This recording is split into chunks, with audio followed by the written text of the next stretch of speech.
Hello and welcome to WPCAMR Video Diaries. I'm Andy McAllister. The Loyalhanna Watershed Association in Westmoreland County recently hosted a turning on of the lights ceremony. Besides the unique name of this event, what really makes this event special is that the electricity used to power the lights was generated from abandoned mine drainage. Since 2005, the Loyalhanna Watershed Association has been working on the Saxman Run Mine Drainage Treatment and Hydroelectric project. They faced all of the trials and tribulations persistent with any other AMD project, but faced the additional hurdle of being a pioneer in this type of electricity generation. Recently, they were finally able to host a dedication for this one-of-a-kind project. The celebration culminated with a turning on of a string of lights using electricity generated by the flow of the AMD.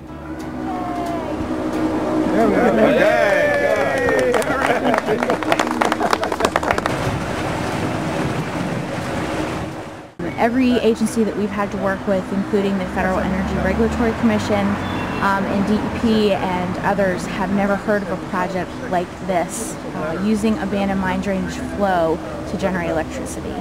Traditional passive treatment of this 7,500 gallon per minute discharge would require more than 50 acres of land, an area not feasible at this location.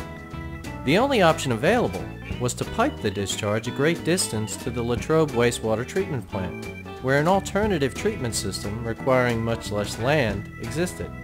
However, there was an additional challenge. The alternative system required electricity. And that's when a light came on in Hode Eisman's head.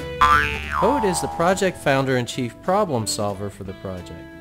He thought to himself, why not use the discharge flow to operate a turbine, generating the electricity needed to run the alternative treatment system? We can generate, I believe right now, up to around 10 kW electricity. Right now it's putting up about 5. So we have capacity up to 10. 10 kilowatts is enough electricity to power 5 houses for a whole year.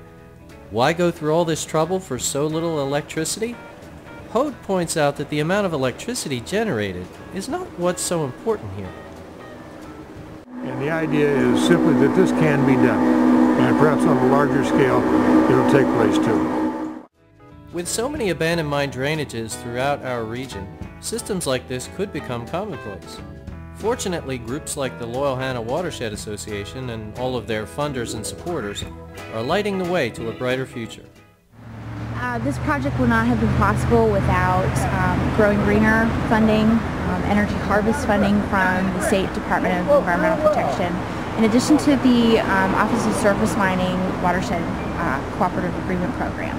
Those three sources provided the main funding for this project, which totaled $440,000. There is no way that an organization such as ours, a nonprofit organization, could have come up with that funding any other way than from grant sources such as those. We have created something that's brand new, that again to our knowledge has never been done before.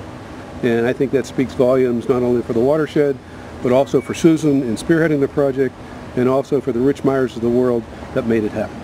So yeah, I think there is a desperate need for funding to do these types of projects. People should not have to live in conditions like that as a result of something that happened 100 years ago. To learn more about the Saxman Run AMD Treatment and Hydroelectric project, you can find the Loyalhanna Watershed Association on the web at loyalhannawatershed.org.